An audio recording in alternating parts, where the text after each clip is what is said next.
All right, so today we're jumping into the perspective of French politician Marianne Maréchal.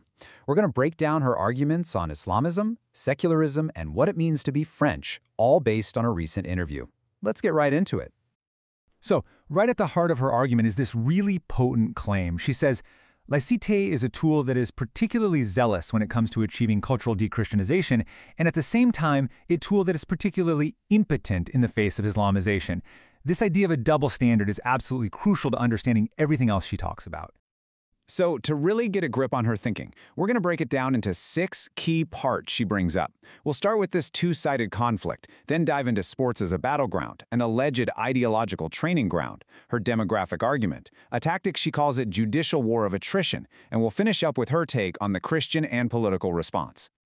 Okay, so let's dig into that first piece, this idea she has of a two-sided conflict and what she calls secularism's double standard.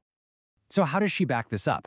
Well, she argues that on one hand, you've got laicity being used pretty aggressively against Christianity. She points to things like removing crosses and statues from public view, or town halls being told to avoid traditional Christmas nativity scenes.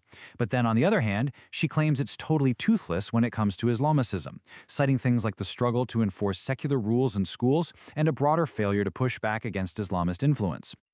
Okay, so what's her solution to this? It's a big one. Actually write France's Christian roots into the Constitution. And the thinking behind this is pretty clear.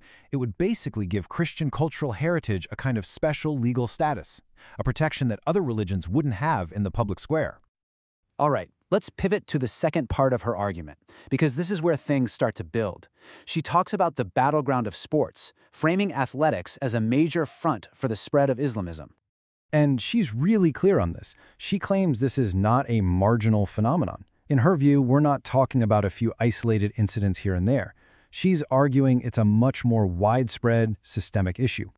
And to really drive home just how big she thinks this issue is, she points to a specific number from a confidential intelligence note.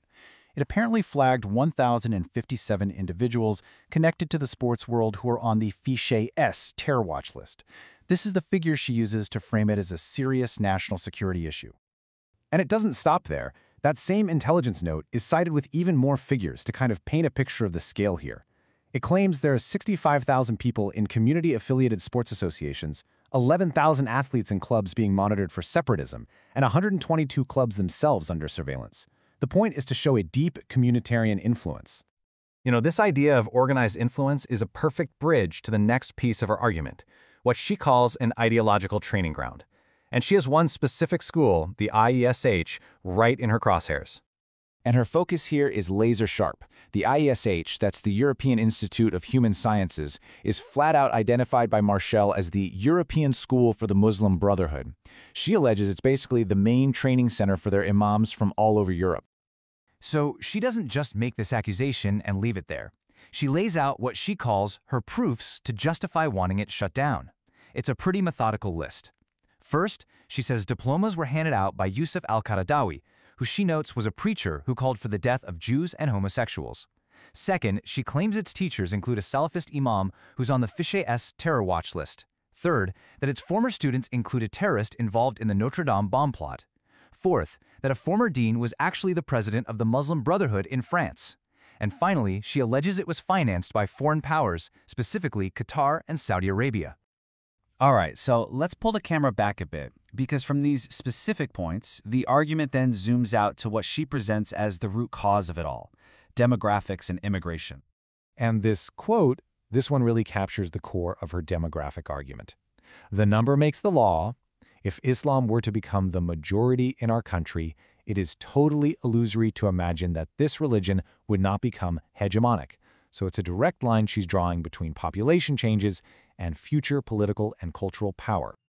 So let's trace the logic she presents here, step by step. First, what she calls unassimilated mass immigration is positioned as the main recruiting pool for Islamism. Second, she argues that if you just follow the current demographic trends, they're heading toward a Muslim majority in the future.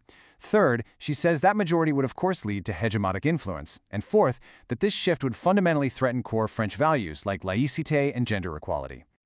Okay, so from the big picture of demographics, the argument then drills down into a specific tactic she claims is being used to silence critics, what she calls a judicial war of attrition.